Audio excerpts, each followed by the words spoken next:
Hello বন্ধু, তো আবার নিয়ে চলে এলাম একটা নতুন বোরিং।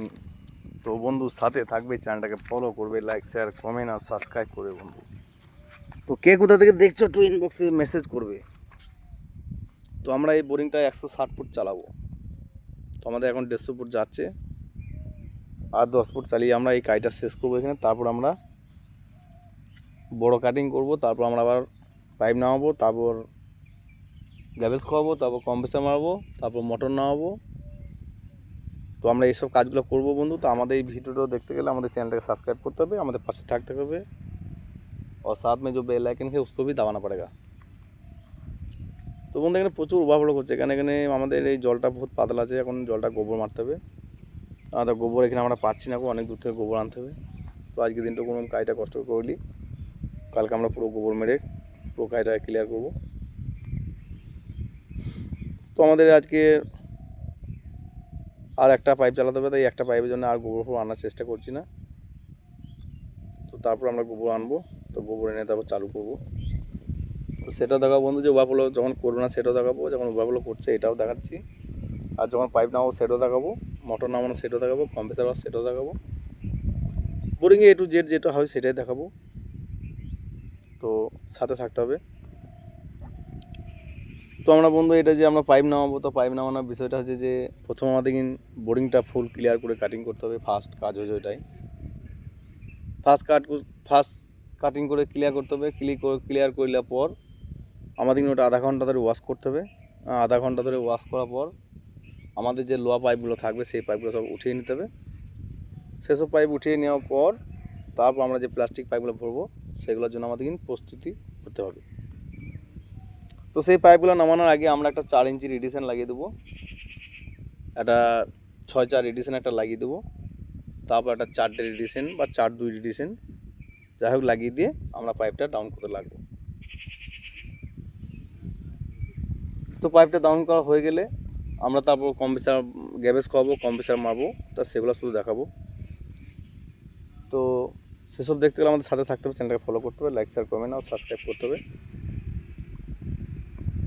তো বন্ধু যারা নতুন মিস্ত্রি আছে তাদের কোনো কাজে লাগবে, যারা পুরনো মিস্ত্রি তাদের একটা আলাদা ব্যাপার। আর সবচেয়ে মজার বিষয় হচ্ছে আমাদের এখানে রান্না আজকে হয়ে গেল সাইডে। তো দেখো আজকে আমরা মাংস এনেছিলাম, তো মাংস রান্না করছি। আমরা এটা ফ্ল্যাটে কাজ করছি, দুর্গাপুর রেল স্টেশনের কাছে। তো বন্ধু সাথে থাকবে, চ্যানেলটাকে ফলো করবে, লাইক শেয়ার কমেন্ট আর সাবস্ক্রাইব করবে। তো আমাদের বোরিংয়ে ঘোড়াটা একটু মোটা হয়েছে, এখন গোবর দিয়ে আরও গোবর দিতে হবে, তাহলে আরও বালিগুলো চলে আসবে উঠে, তাহলে তখন ওয়াশটা মানে গ্যাবেজটা এটা আর করবে না। তো যে আমাদের ব্যাক ওয়াশটা যে মারছে ব্যাক ওয়াশটা মারবে না। তো যে কথাটা বলছিলাম সেই কথাটা বলা বন্ধ হয়ে গেল, সেটা ভুলে গেলাম। তো তারপর একটা নতুন কথা চালু করছি, যে প্রতিটি বোরিংয়ে পাথর কাটিং করতে হলে আমাদের ডায়মন্ড কাটার লাগাতে হবে। কেন ডায়মন্ড কাটা ছাড়া পাথর কাটা মুশকিল আছে প্রচুর। এমনি বাংলা ফাল যেগুলো আছে সেগুলো আমাদের পাথর কাটবে না। আমাদের সবসময় যে ডগে আঙুরো লাগানো একটা ফাল আছে, ডগে এরকম আঙুরোর মতন থাকবে, সেই ফলাটা লাগিয়ে দিলে আমাদের যে কোনো পাথর হাট কেটে পেরিয়ে যাবে।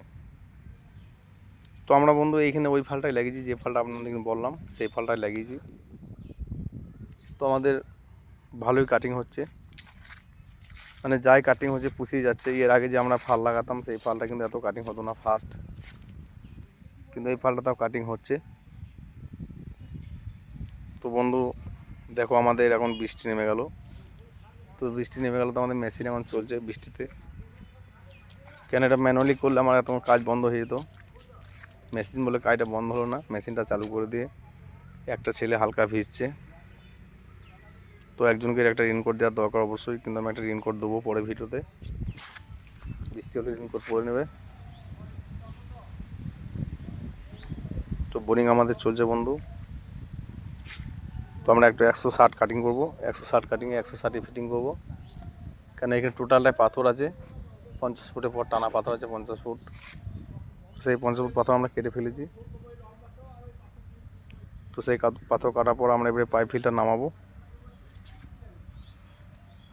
তো পাইপ ফিল্টার নামানো সেটাও দেখাবো বন্ধু তোমাদের। তো দেখো আমাদের এই সেলটা এখন কীরকম ভিজছে বৃষ্টিতে।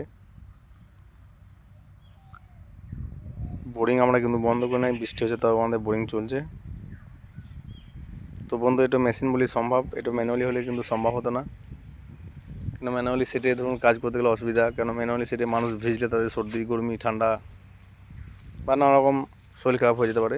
তো এটা মেশিন চলছে বলে মেশিনটা বন্ধ না করে আমরা শুধু একজন একটু ভেজে জল মেশিনটা চালিয়ে দিলাম। তো দেখো বন্ধু আমাদের প্রতিটি পাইপ কিন্তু ওভারফ্লো করছে। প্রতিটি পাইপগুলো লাগাতে বহুত কষ্ট হচ্ছে বন্ধু। এই পাইপটা দেখো কীরকম ওভারফ্লো করবে দেখো। তো এটা ওভারফ্লোর কারণ একটাই যে নিচে এখনও প্রচুর মাল পড়ে আছে বোরিংয়ে, সেই মালগুলো উঠে আসছে না। আর আমরা মুখটা 14 ইঞ্চি চওড়া করে দিয়েছি, তার জন্য বিশেষ করে আসছে না, জলটা পাতলা আছে বলে। তো জলটা মোটা হয়ে গেলে এই সমস্যাগুলো আসবে না। তো আমরা জলটা মোটা করার চেষ্টা করছি। তো দেখো বন্ধু প্রতিটি পাইপ আমাদের ওভারফ্লো করছে, প্রতিটি পাইপ ওভারফ্লো করছে, প্রতিটি পাইপ আমাদের এইভাবেই লাগাতে আছে। তো বন্ধু সাথে থাকবে, চ্যানেলটাকে ফলো করবে, লাইক শেয়ার কমেন্ট আর সাবস্ক্রাইব করবে। তো আমাদের এই বোরিংটা একটু কষ্ট হচ্ছে গোবর না দেওয়ার জন্যে। তো আমরা গোবর যখন দিয়ে দেবো তখন সব ঠিক হয়ে যাবে। তো আমরা মেশিনটা চালু করে দিলাম, জলটা যাতে মেরে দেয় তার জন্য মেশিনটা একটু চালিয়ে দিলাম। তো বন্ধু দেখো আমরা আবার একটা পাইপ জুড়ে নিচ্ছি, ওই পাইপটা আমাদের নেমে গেল। তো এটা আমরা কাটিং বোর্ডে পাইপ নামাচ্ছি। তো দেখো বন্ধু কী ওভারফ্লো করছে। তা প্রতিটি পাইপ আমাদের এভাবে ডিস্টার্ব করছে, প্রতিটি পাইপেই নিচের যে বালিগুলো আছে সেই বালিগুলো এখন অবধি উঠে নাই, তার জন্য ওভারফ্লোটা করছে। তাই সেই বালিগুলো তোলার জন্য আমাদের গোবর আনতে হবে। তো গোবর না দিলে সেই মানে সেই ইয়েগুলো উঠবেও না, না গোবর দিলে। গোবর আমাদের দিতে হবে। তো আমাদের মাস্টার পাইপ লাগানো হয়ে গেলো, আমরা এবারে বোরিংটা চালু করব। তো দেখো বন্ধু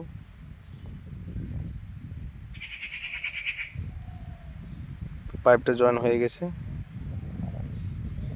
তো সেই পাইপটা ডাউন হয়ে গেল, আবার একটা নতুন পাইপ ঢুকতে হবে।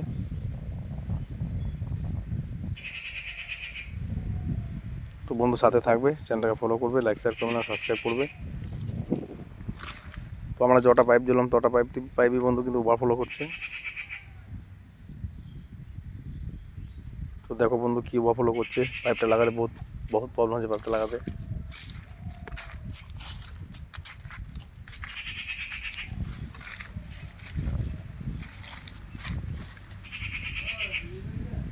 তো বন্ধু সাথে থাকবে, চ্যানেলটা ফলো করবে।